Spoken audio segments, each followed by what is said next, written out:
Hello, everyone. I'm so excited to see everyone again. Thank you for all the comments and DMs that you've been sending me. Amazing. I am in the airport, but I wanted to make this introduction to the live that I'm going to be airing today. Because why? Because it's with Dr. Fannin, one of the neuroscientists that I worked with in the past. I just learned last week that he passed away in July of last year. And it was heartbreaking for me because he worked with me on validating my process and my methodology. Now it's a revolutionary process, so I wish he was here to see this, but he's not. But I did go to an event where he was part of a movie called Pillars of Power. It was beautiful. Last night was amazing to honor him and his business partner, Sherry. So I wanted to air an episode I did with him in the past so that you can see how he talks about fear and how to become fearless, because that was my show back then. So that's going to be what I'm going to be airing today, but I just wanted to make this intro. Why I'm showing this is because in memory of him and in honor of him, because he did come to where I lived and spend so much time with me to really go through the process of my methodology and validate. So for that, I thank him and I thank you for all your support, and we're on a great start. It's just so epic. So I just finished signing up a school in Sun City in Arizona. So there are more people asking for our process to be part of the system. So Dr. Fannin was one of those people who validated it. So he's a big part of my growth and where I am today. So thank you. And thank you all of you for your support. So continue watching. This is an episode that I did with him in the past. And let me know what you think in the comment section. Thank you so much. Welcome back to From Fear to Fearless show, where we share the incredible stories of ordinary individuals who have achieved extraordinary things despite their fears. Fear is a natural part of growth and change, but it can hold us back, especially children. Our mission is to share the stories of those who have pushed past their fears and accomplished amazing things, to inspire and empower parents and family members to do the same with their children in their lives.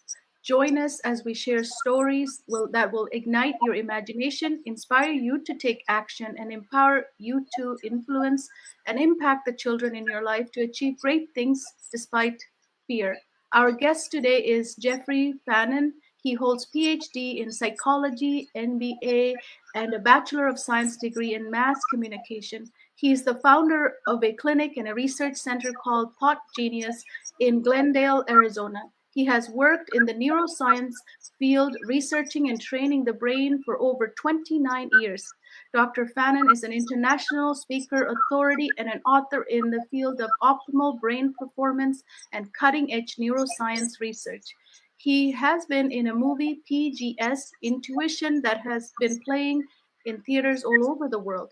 Dr. Fannin has published 3 books, Volume 1 and 2, Commanding the Power of Thought, and Under the Influence, The Secret to Creating a Meaningful Life, Family, Career, Spirituality, and Friendship.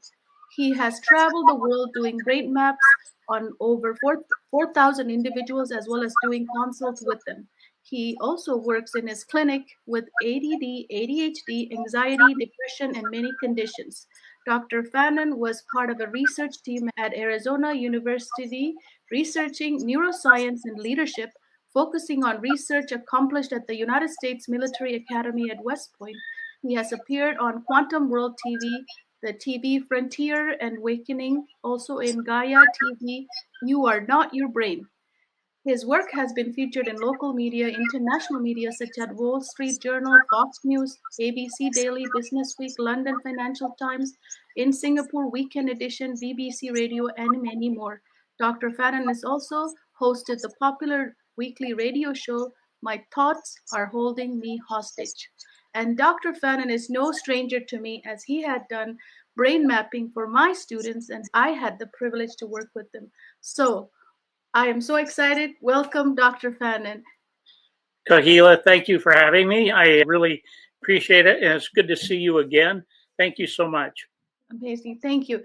So I want to start off, Dr. Fannin. You have done so much study on human brain. Can you tell me, why does fear hold us back? I think that's probably the question we've all been trying to answer for many years. And why does it hold us back? I think because it's an innate function of being a human being, that fear is a protection mechanism. So it's going to kick in whether we want to or not. And so when we deal with fear, we have founded fear and we have unfounded fear. So if I'm standing out in the middle of the freeway and the cars are whizzing by and I'm afraid, well, that's a founded fear. But if I have a subconscious belief that is driving that fear, and a subconscious belief is actually a thought that we have again and again that gets recorded down in our subconscious. So when the thinking part of our brain says, I want to be safe, or I want this, or I want to have that kind of life, whatever it is, then that is an unfounded fear with a subconscious belief. So we have the ability when we have an experience in life and we put a meaning to that experience, and then it records an emotion. So if fear happens to be that emotion, it gets triggered with that cognition, whether it's founded or unfounded, it doesn't matter. It's going to just trigger whatever it is. So we have to change our subconscious belief in order to get it from that natural kind of fear that is a protection mechanism more to how we function in our daily life so that we can overcome those fears that are unfounded and then deal with the ones that are founded in a natural protection sense. How do we discover that? A lot of it is just being aware of what's going on around you. So, like I say, if you're standing out in the middle of the freeway and the cars are whizzing by and you're afraid, you should be afraid. That is a founded fear. That's something to be afraid of. But if you're going into a math class because it's unfamiliar, because you're not sure what it is that you need to do, and you have that kind of fear, that is an unfounded fear. That's something that we can overcome based on these subconscious beliefs, so we can change the event in life, or the meaning that we give that event, and then that emotion that gets triggered in our brain. That is called a cognition, and that's what fires off. So we can learn to overcome that. We can create a new pathway so that the unfounded fear is not triggering, and it's okay for a founded fear to trigger because that's what keeps us safe. And it's just knowing the difference between the two. Absolutely. Was there anything that you had as a person? You've done so much in the study of brain and neuroscience. Was there anything that held you back in your path? Many times I got to that point of, I remember when I became an airline pilot for a while, but on my way to becoming an airline pilot, I quit flying probably at least a half a dozen times because I was afraid that I couldn't do it, that I couldn't cut it. Not too long ago, I'll share this with you because it really illustrates the point we're trying to get across here, that I had had a stroke and I never saw it coming. And while I was in the hospital, because I had to move and I had to put all my household goods, my furniture, all of that into storage, that because I was in the hospital, the storage company auctioned off all of my goods. And here I was, Cortez coming to the New World, and he got all of his men off the ship and then had them all except one ship go out in the ocean. They burned them and sank them to the bottom of the ocean so that they couldn't argue with the situation they were dealing with. And that's where I was at. I couldn't deal with anything. I had lost everything that I had to deal with and had no place to live, all of this stuff. So I had to decide, am I going to deal with this situation or am I going to run away from it? So that's what the amygdala of the brain does. It's a fight or flight kind of thing. So we have the fight or flight. We have to decide, are we going to stay and deal with this or are we going to run away from it? And then once that decision is made, then the next issue is, what is our subconscious belief? What is our belief about it? If I've lost everything, there's no use in living anymore. I can't go on. I can't do whatever. But yet I said, okay, I'm going to deal with this situation, and started coming back from that in order to build a new life, to decide, who am I? What am I going to do? What am I going to stand for? What am I not going to stand for? And beginning to look at all of these things that made up this person that I know as Jeffrey Fannin, then deciding, where do you go? What do you do? How do you get rid of the things that aren't working for you? How do you change your circumstances so that you can deal with these subconscious beliefs that are now that inner part of you and help you know where to go, what to do, and what you'll stand for and what you won't. Absolutely. So that was my next question was how do you overcome? But you've answered it in that. Many Yeah, you gave lots of information. But let's go back to you said you were trying to fly, the flight pilot, being a right. pilot, and you didn't go to many of them. So did you ever ended up overcoming that fear too? Yes, I did. I did get my when I was stationed in the Air Force in Germany, and that's where I got my pilot's license.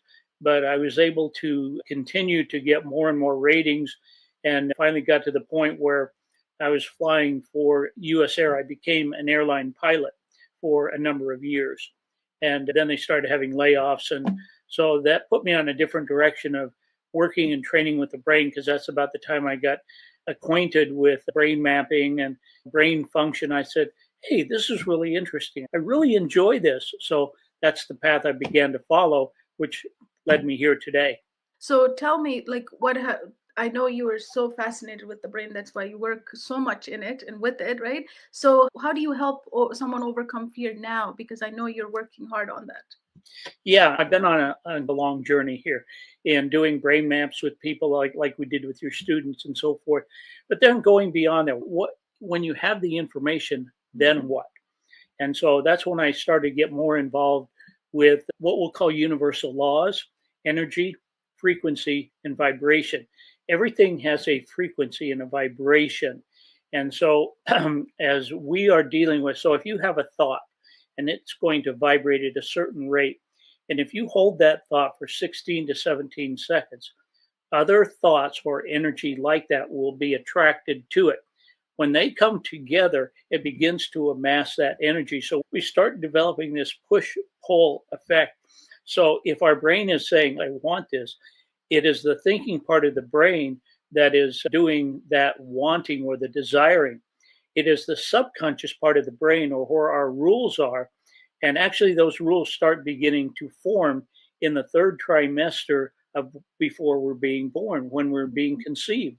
So, for example, I used to joke about this until I realized how true it was that when I was being conceived, and if my mother was fearful and anxious, then that vibration was in my cells. So when I was born, then I would have this actual tendency to be fearful and anxious about things. So then I would have to change that subconscious belief so that I could overcome those things. Now, we all have the ability to do that. Most of us just don't know that we can do that. And that's where we have the experience in life, the meaning of that experience, and then add the emotion. So those are bound together with a neurotransmitter that we call acetylcholine. And when we cause a second burst of acetylcholine, it dislodges the emotion. So the event, it doesn't erase the event or the meaning of that event. It's just we don't have the emotional connection to that. And that's where, so if we have fear mixed in with, that's why we're going to respond with a fearful response rather than, oh, I'm going to overcome that. And so some people can, they do, they can do that almost instantaneously. Now, I'm going to jump a little bit into some physics here. So don't get too alarmed. But recently, I did a study with a group of people called Vibravision. And these are people who can put adhesive bandages over their eyes, put a blindfold on top of that. Then they can drive a go kart around an oval track without crashing. You can drop colored beanbags in their hands, and they can tell you what color it is before it hits their hand. Now, the issue is how do they do that? And so there's a couple of issues that go on here, and everybody has the ability to do this. One is called the morphogenetic field. So this was discovered in 1910 by Alexander Gurwitz.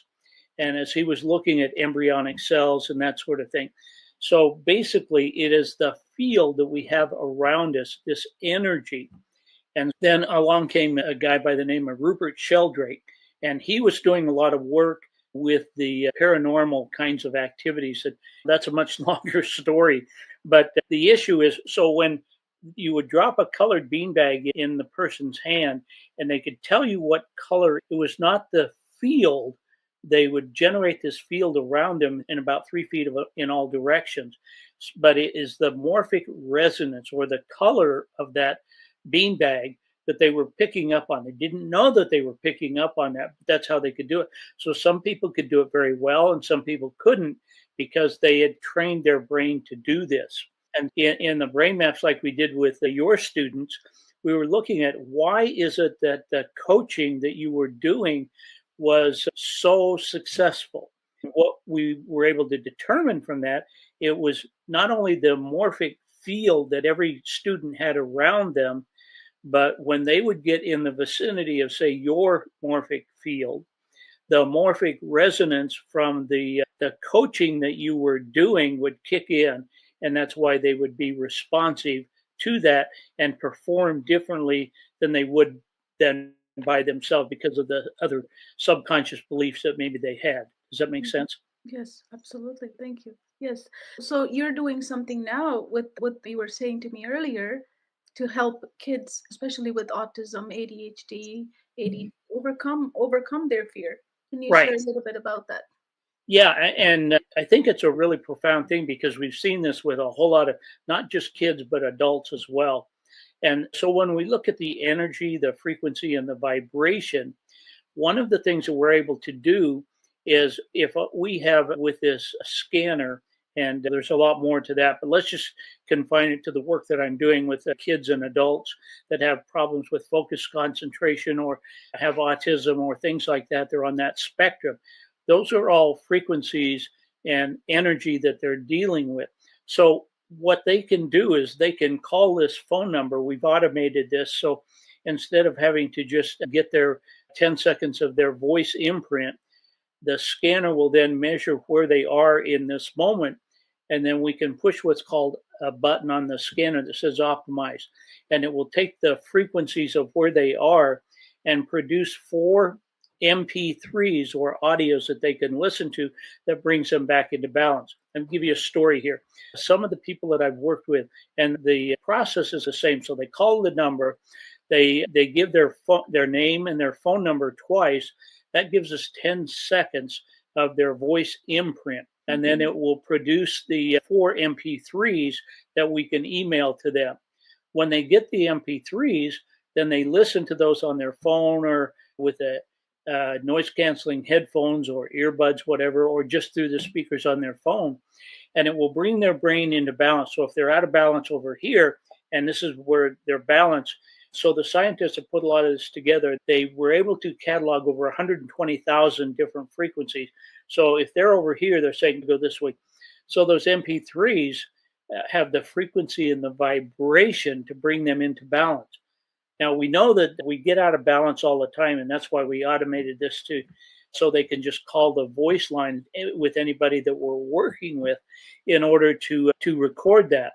And so if they've had a difficult day or they failed a test at school or whatever, their brain is going to get out of balance, and our emotions are actually embedded in our voice. And so the emotions are in the voice. So when we rebalance that, it causes that individual. So maybe they had a tough day at school. They come home, they listen to their MP3s. Now they're ready to do their homework. Their brain is in balance. Or we'll see kids that maybe have behavioral issues. And so when they get out of balance, then they become demanding, they become controlling, and they only want to do it their way based on some of the subconscious beliefs and things we were talking about. So when they listen to their MP3s, then it will bring them back into balance. Sometimes they have food sensitivities and they don't know that they have food sensitivity. So some of the other features in this scanner, we're able to look at those and say, for one individual, he would go through that situation we just described. But we found out he was taking in too much sugar, and peanuts were actually causing the problem. When he went off of those, then he began to act more normal. And so there's a process in our gene that we call methylation, and being able to get that gene to perform the way that it should based on the energy, the frequency, and the vibration of what is going on. They can take an over the counter enzyme to do what's called scrubbing that gene. And that allows the gene, it's called the MTHFR gene. And men are more, or males are more susceptible to the 677T gene, whereas females are more susceptible to the 1298C. And when you see the expression of the gene, that means our behavior is going to react in a certain way. So with females, some of them may get breast cancer. That's an expression of the gene because the gene is out of balance. So the longer it stays out of balance, then the more things can happen in terms of we are not feeling well, we get sick. So there are 7 different layers of energy field around all of us. So if there is a discordance between the 4th and the 5th energy field, I know this is getting deep, but just hang with me for a minute here. But if that's out of balance, then that's where illness begins to occur. But if we are functioning in the 6th or the 7th energy field, then we can function as human beings and normal and overcome a lot of these subconscious beliefs, things that we talked about there. And the 7th field is the intuition, the stuff that comes to us in our inner soul, our inner being, saying, do this, don't do that, follow this, go here. There's a parking place right around the corner, go there. And those things begin to happen. Most of us have had those kind of experiences. We just aren't aware that those are happening. But when we start to get tuned into that, it happens with everybody all the time. We just need to be aware of it. Yes, absolutely. With one of the things that I always fascinate with whenever we talk is about you talking about the energy and how much that other energies can influence your fear. That's why sometimes it's almost like other person's fear can induce your own fear. Absolutely. And that happens all the time. We may not recognize that's where it's coming from, but somebody else's fear can influence us. And that is the key word here, influence us, so that it will trigger the fear within ourselves. And so that we begin to be subject to their fear, even though it's not a founded fear, it's an unfounded fear. And it happens with, sometimes I've seen it with even teachers who are not very competent in their own material. If they start teaching Yeah. someone with that fear of not knowing. Yeah, been there, done that. I got the T-shirt where the teacher might be 2 pages ahead of the students, and so they're not certain, and that becomes that subconscious belief. They are not certain about their own stuff, so the uncertainty is what is triggering. And so then the person, their energy field is picking up on that uncertainty, which is then triggering the uncertainty within themselves, and so they really don't know who they are, what they're doing, or how they're going about it. So the energy, the frequency, and the vibration becomes very important. And that's why the MP3s that we're working with in what we call the inner voice, and that's the process that produces these MP3s so that people of all ages, it doesn't matter what you are, but your brain and your body have certain frequencies that you deal with that. In fact, we have a video on our website that people can watch and understand this entire process and why it's important, because all of us are subject to that. That's why I called the name of my 3rd book is Under the Influence. We're under the influence of energy, frequency, and vibration all the time because those are universal laws.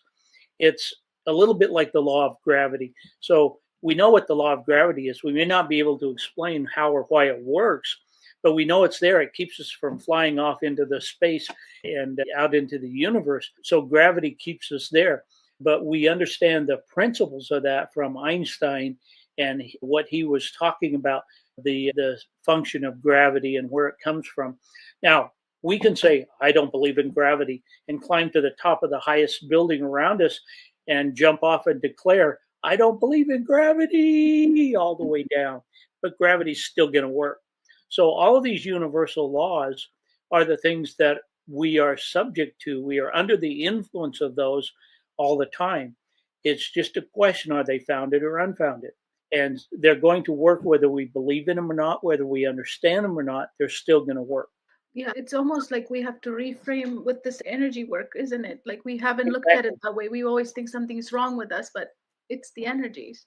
Yeah, we live in a different era now from the time that I was growing up, and we won't mention that I was born in 1950. I'm actually 72 years old, but I'm still under the influence of a lot of those things.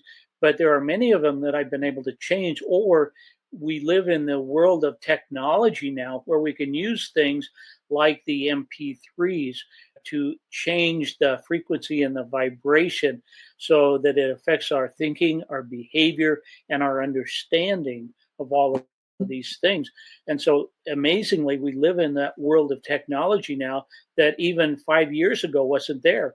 So a lot of the things that I've been talking about were actually developed over 20 years ago, but we're just getting to the point now in the way the world works and what we understand and shifts of this energy and the conditions in the world we live in, all of that sort of thing. Things are changing. I think when I was a kid, they said that the information that is out there was being doubled about every 90 days.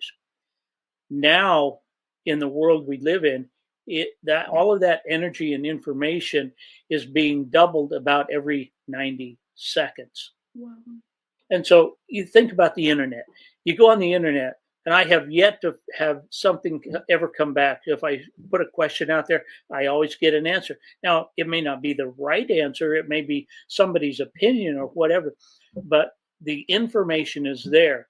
We are living in a totally different world where we have to pay more attention to the energy, the frequency, and the vibration of not only what's going on around us, who we're hanging out with, the kinds of things that we are being subjected to, but the kinds of things that are happening to our brain and our body and all of that sort of thing. And so that's why we are putting processes and understanding and teachings together for people so they can know, okay, what do I do about that?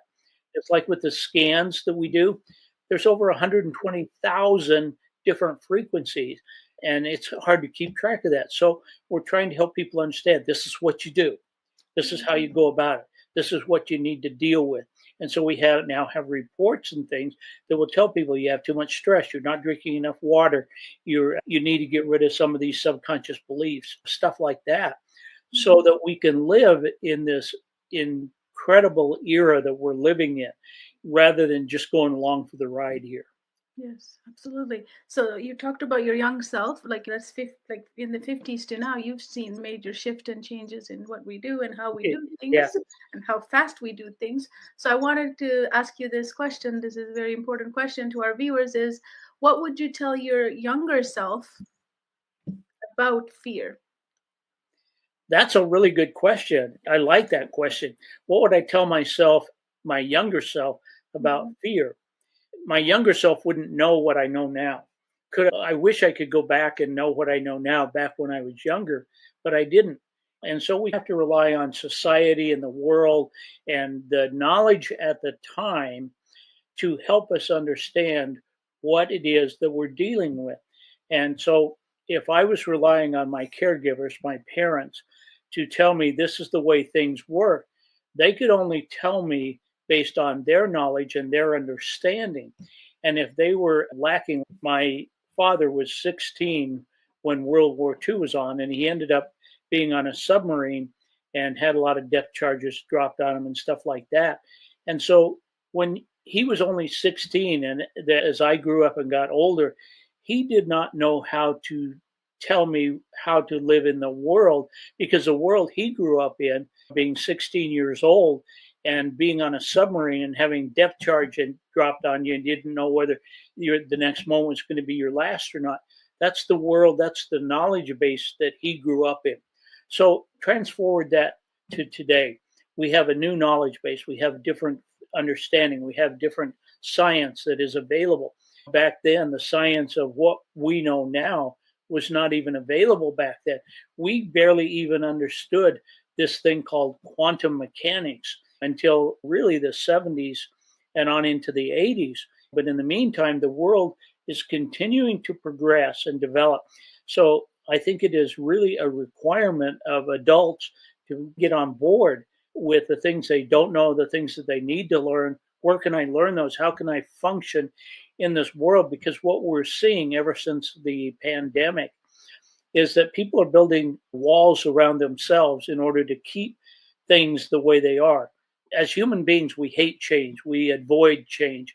And so we build these walls about who we think we are. Then we wander around inside this box thinking, why isn't the world different? and we keep getting the same thing again and again.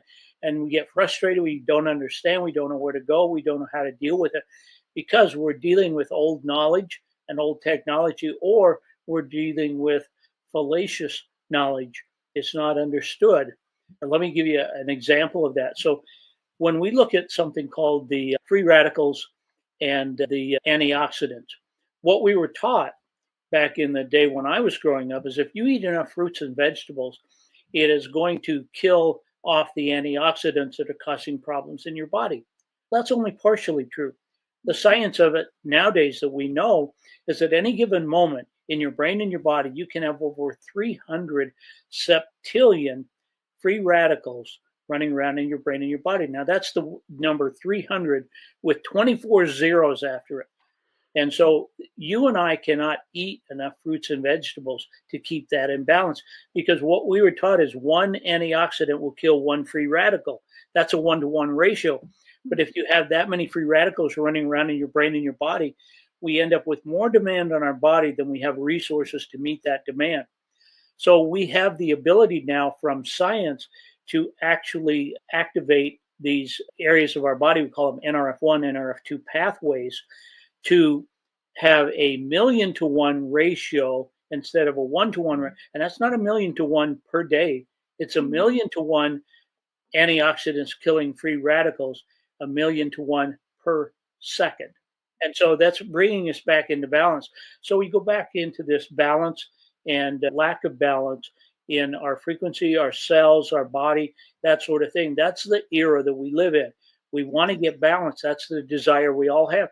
Get balance, whether I'm taking a math test or whether I'm dealing with my friends and family or whatever it is. We want to be balanced, but we don't know how to do that because we're dealing on old ideas and old technology.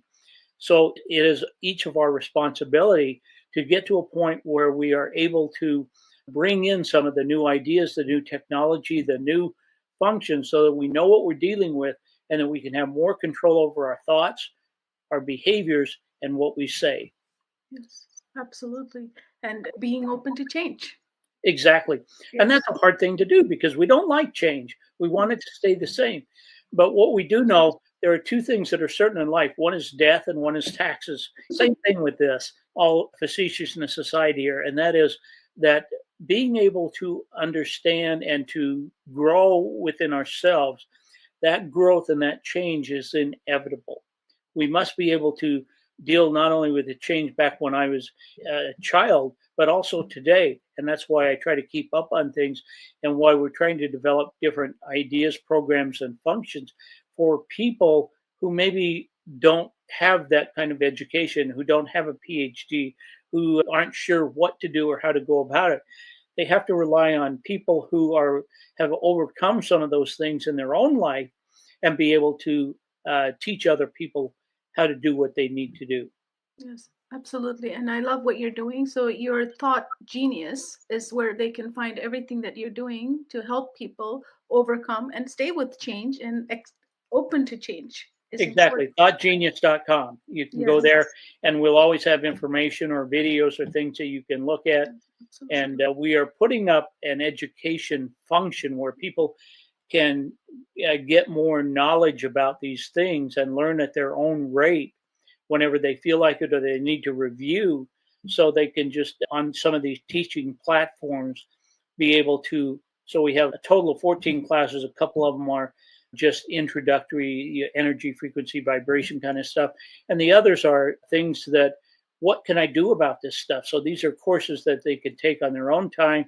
They can go back, they can review, and we're just getting those totally up and running. We got about 3/4 of it all completed at this point. So in about another week we'll have that online. But to find out about how that's coming or what you can do about it, or if you want to get a download a free chapter of my new book, go to the website, thoughtgenius.com, and you can download that. You can watch the videos and things like that, and just keep in touch with us or get on our mailing list, and we'll be able to keep you informed about everything so that you and your family know what to do. Yes, without fear. Exactly. Thank you. Thank you so much. I always love talking to you because you have such a gift. for this knowledge, right? Yeah, You seek I don't knowledge. know. I don't know where that comes from. I just know that I'm here to do that, and so I do, and I keep doing it, and keep learning, and that's. I just know that's what my job is here, that to Yes. be here to do that, to help other people, and so that they can know what they need to do and how to go about it, and how to deal with this fast functioning life that we're in now. Yes. Thank you for sharing your story and inspiring our viewers. So, thank you everyone for tuning into our show. We hope that you found our stories inspiring and empowering. We'll be back next Wednesday at 11 a.m. PST for another episode. If you're interested in making learning easy for your child, don't forget to check out our weekly masterclass on Wednesday at 7:30 p.m. PST. Remember, fear is a natural part of growth and change, as Dr. Fannin just told us, but it doesn't have to hold us back. We don't need to be a hostage. Let's help our kids learn and grow fearlessly by igniting their imagination, inspiring them to take action, and empowering them to see the unlimited possibilities that lies on the other side of fear. Together, we can help our children become fearless learners. Thank you again, and we'll see you next week on Wednesday at 11 a.m. PST. Thank you. Thank you, Dr. Fannin. Okay.